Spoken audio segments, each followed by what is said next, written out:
presidente da Câmara dos Deputados, Rodrigo Maia, esteve ontem no Globo News para ser entrevistado pela Miriam Leitão. E essa foi uma entrevista bem interessante, uma entrevista curta, em torno ali de 25 minutos. Eu vou deixar o link da entrevista aqui na descrição para que você possa ver e observe principalmente a postura de Rodrigo Maia, a forma como ele fala e a firmeza, a segurança que ele transmite na hora que ele está concedendo essa entrevista. E por que eu estou dizendo isso? Porque ontem à noite eu estava vendo a entrevista com o meu pai e em um determinado momento da entrevista, infelizmente, eu acabei pegando do meio para frente, por volta ali do minuto 14. Já era um pouco mais tarde, não consegui pegá-la no começo, eu tive que vir e recuperá-la aqui no YouTube. Mas em um determinado momento da entrevista, quando ele começava a falar de desigualdade social, dos problemas do Brasil, o meu pai virou e falou assim: nossa, mas ele fala como se fosse o presidente do país. E foi muito interessante porque nesse mesmo tempo que o meu pai falou isso, eu também estava tendo essa percepção. Então, se duas pessoas tiveram essa mesma percepção, outros possivelmente também tiveram. E de fato, vendo a entrevista completa, Rodrigo Maia falou como se ele fosse o presidente do Brasil. Nós sabemos que Maia é hoje o primeiro-ministro informal. Nesse parlamentarismo branco que nós estamos vivendo, Rodrigo Maia, como presidente da Câmara dos Deputados, assumiu a função de primeiro-ministro. É ele que de fato toca o Brasil e é ele que está promovendo as reformas e ditando os rumos da política, tentando controlar assim alguns desmandos e algumas incompetências do governo Bolsonaro. E Maia foi chamado ontem para essa entrevista com a Miriam Leitão para tentar dar algumas explicações, justificativas, tranquilizar a população com relação ao caos do petróleo que nós tivemos ontem. Se você não sabe o que está ocorrendo, há uma disputa entre a Arábia Saudita e a Rússia sobre o valor do barril do petróleo. Isso fez com que o preço do barril despencasse, as bolsas ao redor do mundo inteiro acabaram despencando também. A bolsa brasileira despencou ontem, foi uma queda muito acentuada. O pregão teve que ser fechado, ele teve uma pausa de algum tempo, depois o pregão foi reaberto. As ações da Petrobras caíram em uma porcentagem muito grande, o maior nível a maior queda já registrada para um único dia em toda a sua história. O dólar atingiu níveis altíssimos, então houve toda uma questão que gerou insegurança na população e também no mercado.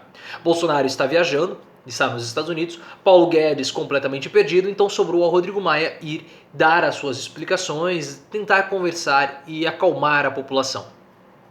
E ele foi lá, teve um discurso bastante, podemos dizer, bastante sereno com relação ao que está ocorrendo. Ele disse que a crise no Brasil ela não é resultado dessa crise econômica internacional. Ela pode ser agravada, na verdade, por essa crise do petróleo e também pelo coronavírus. Isso porque os resultados do final do ano, eles foram resultados decepcionantes. E esse PIB de 1,1% também foi decepcionante. As agências e havia uma expectativa para que o PIB brasileiro fosse um pouquinho maior, mas ele não foi. E as ações governamentais do ministro Paulo Guedes para tentar retomar a economia, incentivar o consumo como liberação do FGTS, redução do valor do crédito, não surtiram os efeitos que era esperado pelo mercado, pela própria população e também pelo governo. Então essas medidas não deram o efeito necessário e por conta disso o nosso PIB foi um PIB muito abaixo. Então nós temos problemas dentro de casa e nós não podemos apontar o dedo para fora e dizer que a nossa situação econômica atual é culpa exclusivamente dos problemas externos. Na verdade, os problemas externos, coronavírus e essa crise do petróleo, eles vêm para somar aos problemas que nós já temos hoje. E isso é um cenário bastante preocupante, haja vista que o próprio Rodrigo Maia falou de uma total desorganização que nós temos dentro do governo. Miriam então perguntou para ele sobre as acusações que o executivo tem ao dizer que a Câmara não vota os projetos. A grande questão é que o Rodrigo Maia disse que muitos projetos não são votados porque o executivo não os envia. Então essa desorganização do executivo atrapalha o avanço e discussões de assuntos importantes, como por exemplo a discussão do Fundeb, que ele, Rodrigo Maia, citou na entrevista. Então foi algo bem interessante e ele fez um questionamento. Por que a economia não cresce? O próprio Rodrigo Maia falou, nós temos que responder essa pergunta. Por que a economia não cresce? Porque mesmo com a reforma da Previdência, nós não crescemos. Porque mesmo com a reforma da Previdência, aí você pode dizer, mas a reforma da Previdência, ela não iria... demora para ter um impacto, da mesma forma como o presidente do Bradesco falou. Tudo bem, demora para ter um impacto sensível na população. Mas a reforma da Previdência já tem mudança, já há uma inclinação de que estamos tendo uma mudança.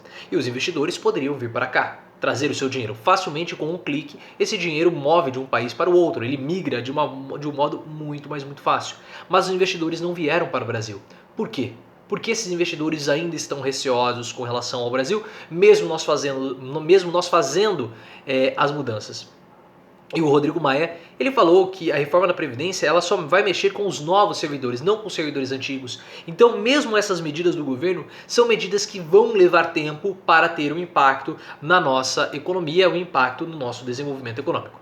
E o Rodrigo Maia, ele foi bem pertinente no momento que ele foi questionado pela Miriam Leitão a respeito daquela frase, daquela fala que ele falou sobre os gastos públicos. E ele teve a opção de se explicar melhor, de dar mais detalhes.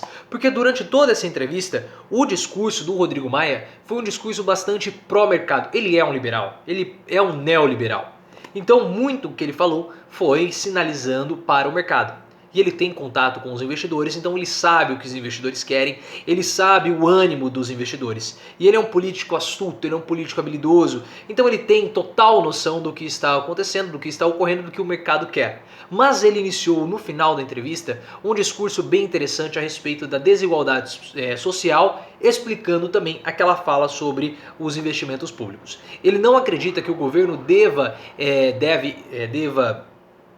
intervir na economia como isso ocorria nos governos passados. Ele acha que é necessário que tenha uma liberdade econômica, mas ele enxerga o governo, ele enxerga o Estado como sendo um indutor para a redução das desigualdades sociais. E ele falou, hoje no Brasil nós temos uma desigualdade social enorme, ela é muito grande. E ele falou dos ricos, ele falou dos benefícios da elite, ele falou que o dinheiro ele fica restrito, os impostos eles ficam restritos a uma elite econômica e a uma elite política. Então ele fala, nós precisamos inverter essa pirâmide, nós precisamos inverter esse jogo e utilizar o dinheiro dos impostos, utilizar o dinheiro do Estado de modo inteligente, de modo eficaz, não para intervir na economia, mas para gerar, para incentivar, para induzir uma redução da desigualdade social investindo em obras públicas. Um discurso que é muito alinhado ao discurso que o Ciro Gomes tem feito. E por isso que os dois, parece que eles estão entrando em uma sintonia muito forte e é bem possível que o Rodrigo Maia saia como candidato a vice-presidente do Ciro Gomes em 2022. Isso tudo já é falado, já é ventilado. A própria Miriam Leitão falou a respeito disso. Você, Rodrigo Maia, tem a possibilidade de abandonar a política em 2022? Ele desconversou, ele não falou nada, falou que 2022 está muito longe e nós temos ainda 3 anos até 2022, então nós não podemos falar sobre 2022. Mas de fato, se nós começarmos a observar e vemos que o Rodrigo Maia hoje é o primeiro-ministro do Brasil, ele não pode simplesmente deixar de ser presidente da Câmara para se candidatar novamente para um cargo de deputado federal, porque isso é uma redução, né? Ele está regredindo na carreira política, podemos dizer assim. A chance de Rodrigo Maia seria tentar uma vaga no Senado. Será que ele tem essa condição? Porque o Senado é muito mais disputado do que a Câmara dos Deputados. Então restaria somente esse caminho para ele ser, de fato, alçar um voo maior, sendo vice-presidente. E ele falou o seguinte, né? Além de ter proposto soluções para a crise, ele fala o seguinte: o Estado não pode gastar mais, ele precisa ser produtivo, ser um indutor na redução da desigualdade.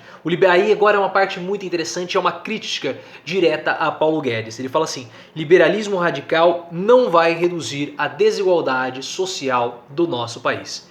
Então, o Rodrigo Maia ontem, ele fez uma entrevista muito serena, criticando o governo, um discurso pensando nos investidores, um discurso de caráter neoliberal, mas com uma visão bastante social, falando dos mais ricos, falando das desigualdades sociais, falando do Estado como sendo um indutor para a redução das desigualdades sociais. E eu acredito que esse tipo de discurso do Estado investindo em infraestrutura, do Estado induzindo a desigualdade social, é um discurso que vai ganhar força nos próximos meses, nos próximos tempos. E isso favorece Ciro Gomes. Ciro Gomes vai estar no Roda Viva. Vamos ver se ele vai na próxima segunda. Vamos ver se ele vai continuar alinhando esse discurso. E é um discurso que nós precisamos ter. É necessário que haja um plano alternativo de governo, um plano alternativo a esse plano econômico que Paulo Guedes está propondo. Um plano que só corta, entrega os recursos para o mercado financeiro, mas não pensa nas dificuldades que nós estamos tendo aqui no Brasil, dificuldade do Brasil não, perdão, nas dificuldades sociais que nós estamos enfrentando. O próprio Rodrigo Maia falou da pessoas que vivem abaixo da linha da pobreza, a quantidade de miseráveis enorme que nós temos no Brasil, então nós precisamos discutir esse assunto. E nós precisamos inserir isso na pauta econômica, porque Paulo Guedes ele exclui, ele marginaliza essas pessoas. Nós já percebemos, todos já sabem que Paulo Guedes ele é o tchutchuca dos banqueiros e o tigrão dos mais pobres. Então esse discurso, se o Ciro Gomes souber refinar ainda mais, esse é um discurso que tende a ganhar força nos próximos meses, porque nós estamos vendo essa ação econômica do Paulo Guedes é uma ação econômica que está dando errado. PIB baixo, sem resposta para a crise, o consumo não está aumentando e agora com impactos também no mercado financeiro porque as bolsas desabaram. E outra, o trabalho informal aumentando demais. Então é um discurso que deu errado. Esse discurso ultraliberal, esse discurso, como que ele falou, esse liberalismo radical, o próprio Rodrigo Maia falou, não deu certo, não vai reduzir as desigualdades sociais. Então vamos ver se essa proposta alternativa começa a ganhar corpo e vamos ver se a gente finalmente começa a discutir políticas econômicas. Isso é o que eu espero. E então compartilhe esse vídeo, traga mais pessoas para essa nossa comunidade de reflexão. Se você não viu a entrevista com o Rodrigo Maia, o link está aqui na descrição. Você também pode me seguir no Twitter, @profileooficial, e no Instagram, canal Profiléo.